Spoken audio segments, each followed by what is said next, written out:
I can tell you that right after these games, Erik Spoelstra transformed into the most humble and greatest coach in NBA history. Come take a look at this brilliant and wonderful, truly wonderful inbound pass setup. I mean, this play is one of a kind. The score is 102-99 in favor of Miami, and the clock is only at 25 seconds. Now, Lowry is the one who will inbound the ball. He passes it to Vincent, then Vincent quickly passes it back to Lowry. That is the perfect execution of the perfect plan. Now Butler runs to the backcourt. Ball goes into Vincent, back to Lowry. What a brilliant setup by Erik Spoelstra and his... But even though this play is out of this world, it's not enough to say if Erik Spoelstra, who went from working at the lowest position in the Miami Heat to now having the historic $120 million 8-year contract extension, is worth the money. And that's what we're going to talk about in this video, so keep watching. See, Erik Spoelstra is now the second highest paid coach in the NBA. He's right up there, trailing just a tad behind Gregg Popovich's $19 million per season. But it's not just the dollar signs that make Spoelstra's contract a big deal. Because in the fast-paced, ever-changing world of NBA coaching, where a single misstep can mean you're out, his staying power is something else. Back then, Erik was a star guard in high school in Oregon and then shone at the University of Portland, nabbing the title of West Coast Conference's Freshman of the Year. And after college, he played pro ball in Germany for a couple of years. Then at 24, the Miami Heat called, offering him a job at the very bottom of their organization as a video coordinator. Now he's 53, and what a ride it's been. From being the guy in the video room, Pat Riley didn't even know his name at first, to a scout, assistant coach, head coach, and then a champion. And then one day we're talking Hall of Fame material. His dad told him to stick with the Heat, and boy, was that advice spot on. With an 8-year deal under his belt, it's a testament to Miami's rock-solid stability. Orlando's coach, Jamal Mosley, who's known Spoelstra for ages and even worked with him, has high praise for him. He said that Spo is all about precision, developing players, and creating a top-notch team culture. He added that what makes Spo special is the stability he brought to the Heat, and the trust and support he gets from everyone, not just the players. Over the past decade, watching the Heat is like watching a masterclass in competitive spirit. Even without top-tier players, so in other words, being one of the most underdog teams in the NBA, they've consistently found a way to stay in the game. Take the last season for example, where the Heat pulled off upsets left and right. Their roster? Well, it might not scream championship material at first glance, but come playoff time, they're knocking out teams like the Boston Celtics, who everyone thought were headed straight to the championship. Top coaches like Gregg Popovich in San Antonio and Monty Williams in Detroit have set the benchmark with over $10 million a season. Recently, Steve Kerr of Golden State and Michael Malone of Denver joined this elite club with their own hefty extensions. Spoelstra's extension puts him right up there with these legends. He's earned it, leading the Heat, often seen as an underdog team, to the NBA Finals twice in the last 4 seasons.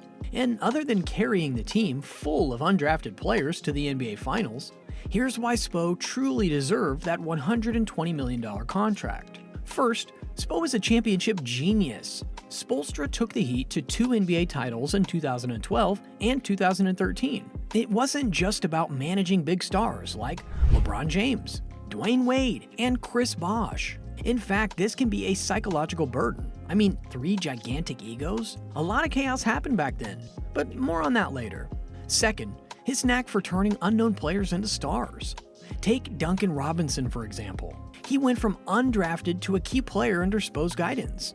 And now, Spo is letting the monster out inside Tyler Hero. Third, Spoelstra unlocked a level in LeBron that was and never will be seen again. Some say his all-time peak was the Heat years on both sides of the ball. Great coaching plus terrific organization doing things the right way at all times. Playing for each other and not for oneself was something LeBron had to learn to be a champion. Now moving on to the analyzing Spo's style of coaching, let's break down his love of rock-solid defense and buttery smooth offense.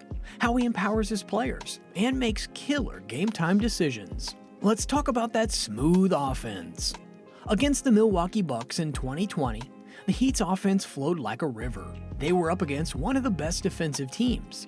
But Spoelstra's game plan had the ball moving and players finding space, making the most out of every opportunity. Talk about empowering players.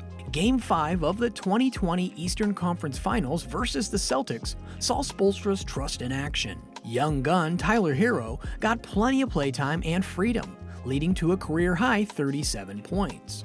Spoelstra's belief in his players, especially the rookies, speaks volumes.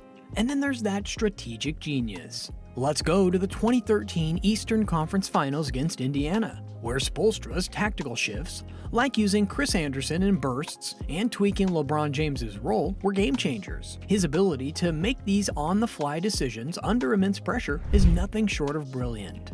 And speaking of LeBron James, he celebrated Spoelstra's contract by saying, "He's worth every penny." Well, the crazy thing here is, considering back in the Miami days, in 2012 actually, LeBron wanted to fire Spoelstra and get Pat Riley back to coach. You see, Pat Riley shared this in The Soul of Basketball. He talked about a meeting where LeBron wanted Riley to return and replace Spo as a head coach. But Riley didn't bite, and LeBron didn't push it. See, LeBron's track record with coaches is kind of a nightmare for head coaches.